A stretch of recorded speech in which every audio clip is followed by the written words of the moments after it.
Ya Allah, wahai kaum muslimin, kita ditakdirkan Allah bertemu dengan Ramadan akhir zaman. Setuju Pak? Sebutannya Ramadan akhir zaman. Ada apa dengan Ramadan akhir zaman? Tidak senyaman Ramadan sebelumnya. Ramadan tahun lalu, start Ramadan kita juga diawali dengan bencana Covid juga bermula. Hampir 1 tahun perjalanan Covid, meluluh lantakkan kehidupan dan sendi-sendi ekonomi, sosial, ya, kehidupan manusia. Sekarang menyambut Ramadan berikutnya, sebenarnya kalau kita mengkaji tentang Covid, demi Allah, hai Bapak Ibu, orang-orang beriman tidak takut sedikit pun. Sebab kalau memang Covid itu ada dan dia menular dan dia mematikan, bagi orang beriman syahid statusnya di sisi Allah Subhanahu wa taala. Sementara syahid itu yang paling dirindukan oleh setiap orang beriman. Betul Pak? Kenapa? Orang syahid tidak akan ada urusan di alam kubur. Allahu Akbar. Orang syahid tidak ada urusan di alam kubur. Orang syahid paling pertama dipersilahkan masuk surga nanti. Masya Allah. Lalu apanya ditakutkan? Orang syahid dipermudah, sangat-sangat mudah urusannya di hari kiamat. Dan setiap orang pasti mati. Enggak pun karena Covid, juga tetap mati. Jadwal masing-masing kita itu sudah ada. Tanggalnya sudah ada. Penyebabnya saja yang beda-beda. Dan tanggal itu tidak akan digeser oleh Allah Pak. La yastakhiruna sa'atan wa la yastaqdimun. Mereka tidak akan sanggup mempercepat kematian dan mereka juga tidak akan sanggup menunda kematian. Lalu apa yang kita takutkan dari Covid? Oh, pakai masker. Oke, kita pakai. Oh, nanti jaga jarak. Oke, kita jaga jarak. Tapi demi Allah, haram takut dengan Covid. Setuju Pak? Kita hanya takut pada Allah. Covid itu ciptaan Allah kalau memang ada ya. Yang mematikan kita bukan Covid, tetapi malaikat maut atas petugas Allah, malaikat maut atas perintah Allah dan izin Allah Subhanahu wa taala. Itu perlu saya dudukkan. Jangan kayak orang musyrik pula Pak. Seolah pengganti malaikat maut itu adalah Covid. Kita jalankanlah prokesnya, kita jalankanlah semua peraturan segala macamnya, tetapi kita tidak akan pernah punya keyakinan bahwa Covid-19 itulah yang akan mematikan dan merenggut nyawa kita. Kalau itu keyakinan kita bahwa Covid mematikan kita, musyrik kita wahai Bapak Ibu. Ya, jadi kita dalam hal ini, saya disuruh berhenti sholat, sorry. Saya disuruh berhenti ke masjid, sorry. Saya tetap akan ke masjid. Wahai Bapak Ibu yang kami muliakan, namun menjaga-jaga penting. Menjaga-jaga wajib. Setuju ya Pak ya? Bu? Jangan berhenti. Energi terbesar umat di akhir zaman adalah salat dan sabar. Wasta'inu bis sabri was salah. Kamu teruslah minta tolong kepada Allah. Senjata kamu adalah mengandalkan sabar dan salat. Sementara salat terkuat itu adalah berjamaah. Musuh-musuh Islam ingin melemahkan kita dengan menjauhkan kita dari masjid, menjauhkan kita dari sholat berjamaah. Ini yang mereka rencanakan Pak. Maka kita jangan menari di balik genderangnya musuh. Saya tak setuju, kita orang-orang beriman tak setuju. Kita tetap sholat, kita tetap berjamaah, dan tidak ada yang bisa menghentikan kita kecuali kematian. Ya, tetap ke masjid. Pakai masker, pakai. Cuci tangan di luar, cuci. Semprot, ya. Jaga jarak. Berhenti sholat, gua pancung lu. Atau lu bunuh aja gua daripada gua berhenti sholat. Kan begitu ya Pak ya. Kita tidak akan pernah mau disuruh berhenti sholat, dan juga pemerintah nggak akan mau kok nyuruh kita berhenti sholat. Cuma jaga-jaga. Nah, kita sepakat itu. Wahai Bapak Ibu yang kami muliakan, baiklah. Ke depan saya melihat dengan mata hati, dengan mata batin saya, Dan semoga saja saya salah, amin ya rabbal alamin. Keadaan kita mungkin sampai di puncak. Puncak apa? Puncak kesusahan hidup di dunia. Kapan itu? 2021 ini startnya. Ya, puncak kesusahan. Kita akan mengalami kesusahan yang tumpang tindih, yang sangat padat dan banyak, Pak. Susah secara ekonomi, susah secara kehidupan, susah secara makan minum, susah secara bahan bakar, susah secara harga-harga barang-barang, susah diawali dengan kesusahan keuangan, ya. Dengan Covid ini kita akan menemukan hadis-hadis Nabi yang sahih diriwayatkan oleh Bukhari Muslim. Di akhir zaman kata Rasulullah, saking sulitnya kehidupan umatku, uang menjadi tidak ada harganya. Kalaupun nanti Bapak ingin menyaksikan, Bapak ingat-ingatlah ceramah saya ini, Ibu, uang kertas kita, mau uang kertas rupiah, mau uang kertas yuan, mau uang kertas lira, mau uang kertas dolar, ringgit Singapura, apa saja uang kertasnya menjadi tidak berharga pada saat itu kata Rasulullah sallallahu alaihi wasallam. Harga-harga makanan pokok menjadi sangat mahal sehingga seberapapun gaji orang terasa sangat kurang untuk menutupi kebutuhan utamanya. Wahai Bapak Ibu yang kami muliakan, sampai kepada tingkat kata Rasulullah dalam hadis Sahih Bukhari di kitab Al-Adabul Mufrad, seorang tetangga yang dulu bersahabat dengan tetangganya demi berebutan makanan, hanya demi sepotong roti, kalau bahasa Indonesianya hanya demi sesuap nasi, dia tega mendatangi tetangganya, berebutan sepotong roti itu, dan bahkan membunuh tetangganya demi sepotong roti saking laparnya. Buya, apakah akan sampai kita ke tingkat itu? Kalau hadisnya seperti itu, ya pasti sampai. Itu hadisnya untuk kapan itu, Buya? Akhir zaman. Mungkin setelah generasi kita kali. Tidak, saya katakan di generasi kita. Kapan itu bulannya? Kapan itu tahunnya? Tunjuk pemilik langit dan bumi, Allah yang maha tahu. Tetapi menurut tanda-tanda, urut-urut tanda-tanda akhir zamannya, di zaman kita ini, Pak.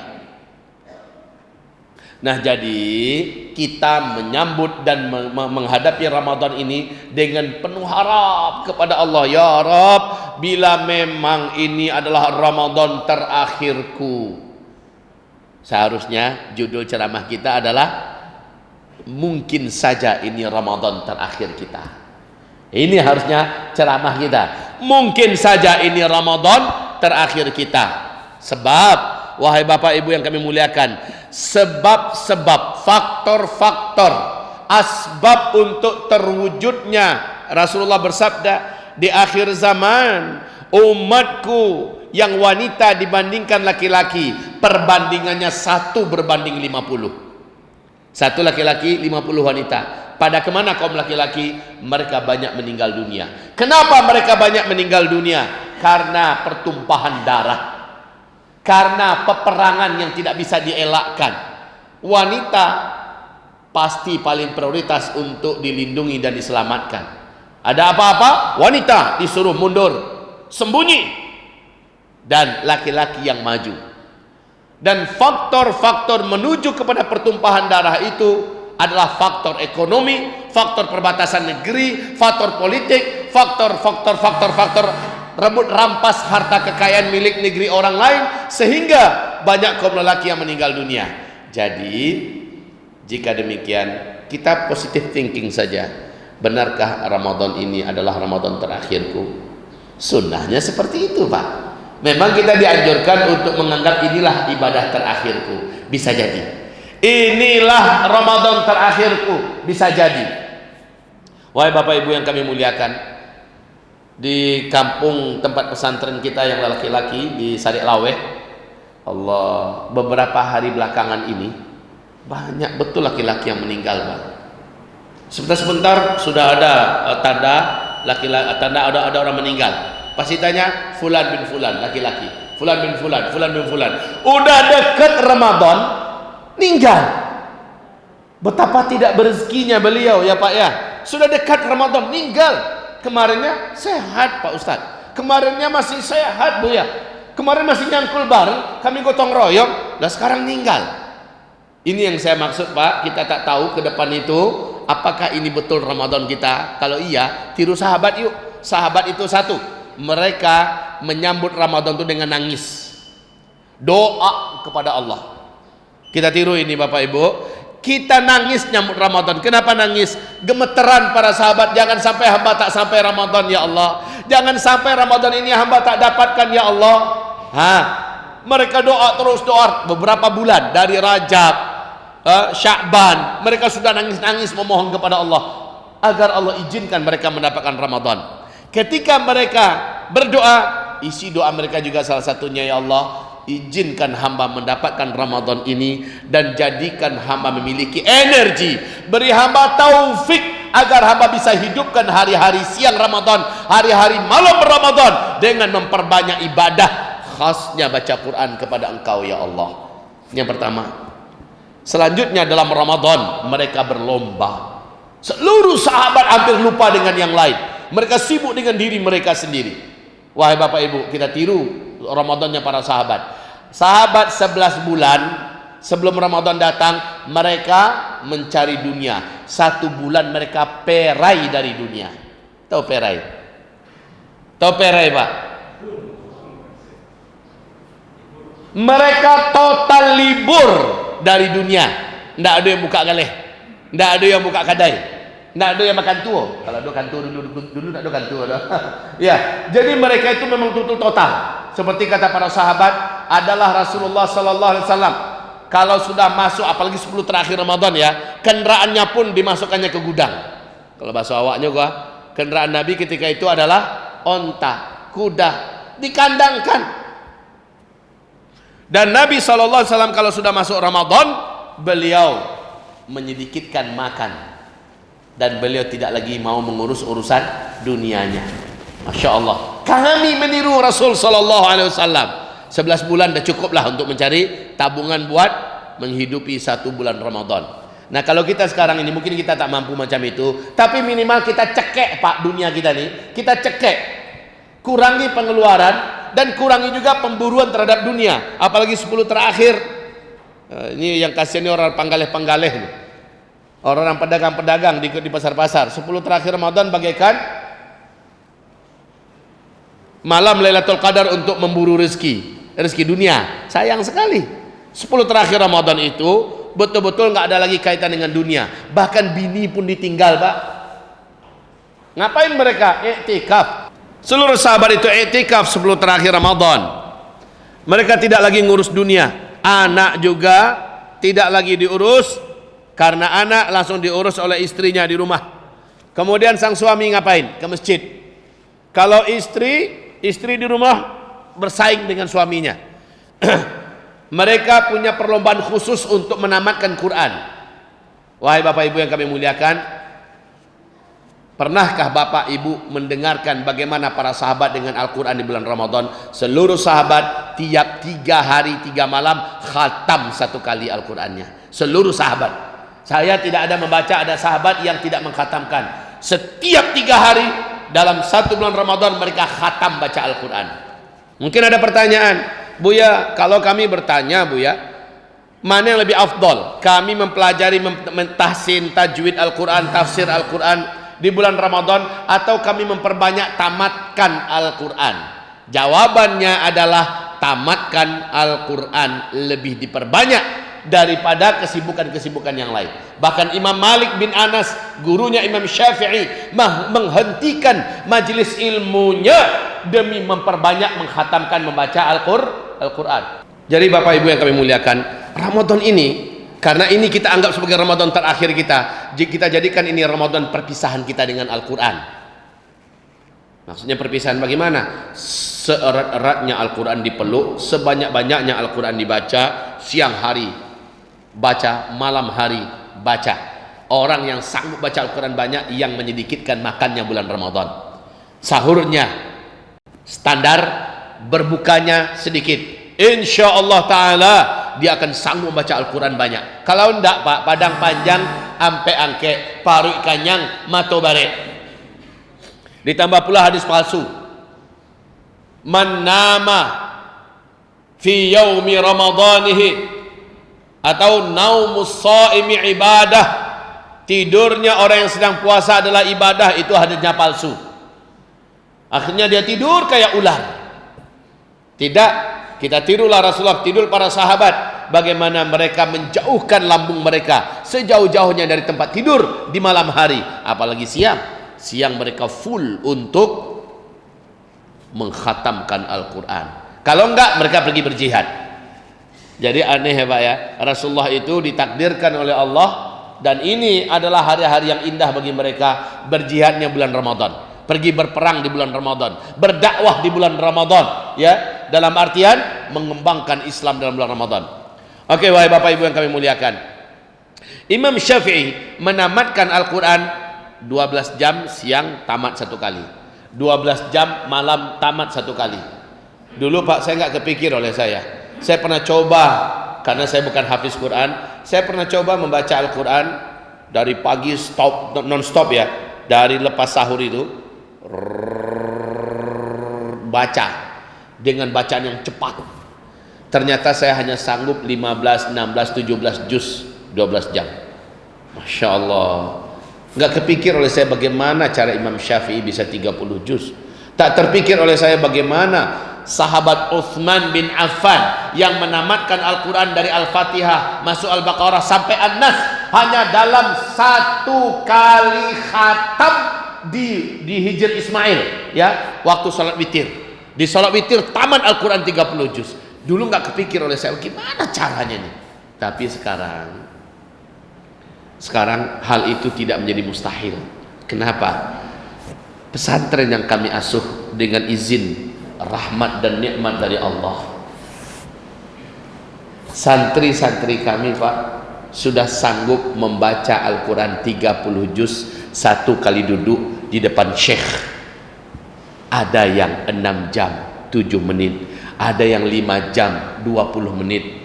Yang paling keren kemarin itu adalah namanya Hafiz juga, Masya Allah, 4 jam 25 menit selesai khatam Al-Quran. Saya tak percaya, tapi kata kawan-kawannya semuanya, benar Bu ya, Hafiz sudah 4 jam 25 menit. Saya katakan, Hafiz duduk, saya buka Al-Quran, sambung ya, kamu lanjutkan bacanya, tapi dengan bacaan bisa 4 jam 25 menit. Siap Bu ya, katanya. Saya baca, baca, lanjut, dia lanjut, cepat sekali Pak.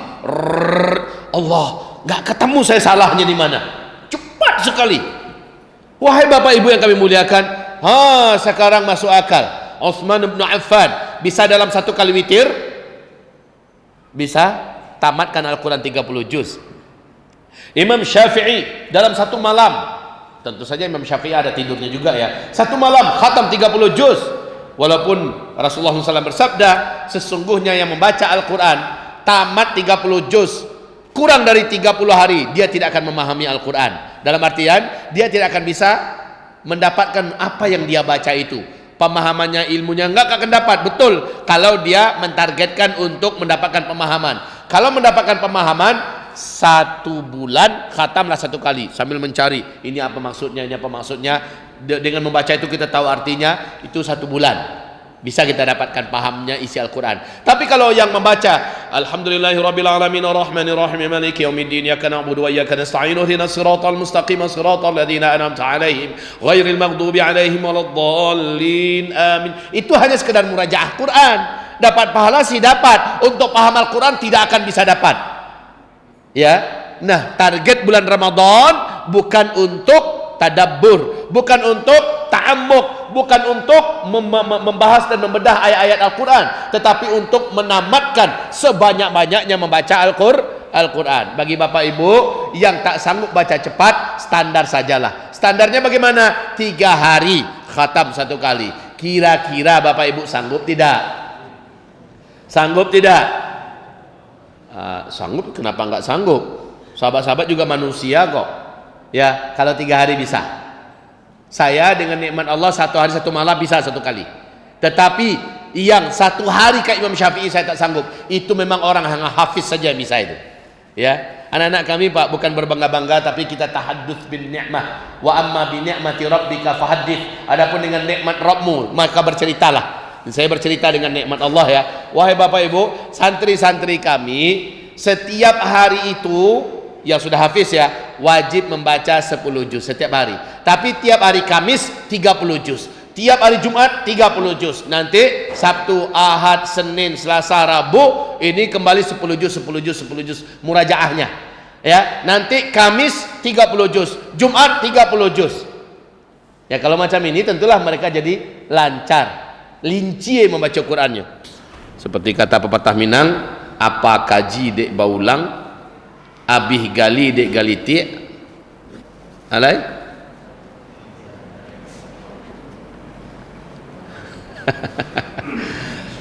Apa kaji dek baulang, abih gali dek galiti, pasar jalan dek batampuh. Pasar jalan dek batampuh. Saking seringnya diulang 10 juz sehari, 10 juz sehari. Awak menangan 10 juz sehari kalau gadok kepala rasanya. Gimana itu 10 juz sehari? Ternyata 10 juz sehari itu Masya Allah Pak. Maaf ya Pak ya, putra saya usianya baru masuk 13 tahun. Kemarin saya tanya, waktu kami kan ada acara seminggu yang lalu. Kami menantuan di sini Pak, ya, dengan orang Pekanbaru. Kami acara anak saya sebelum dia nyebur masuk ke kolam renang.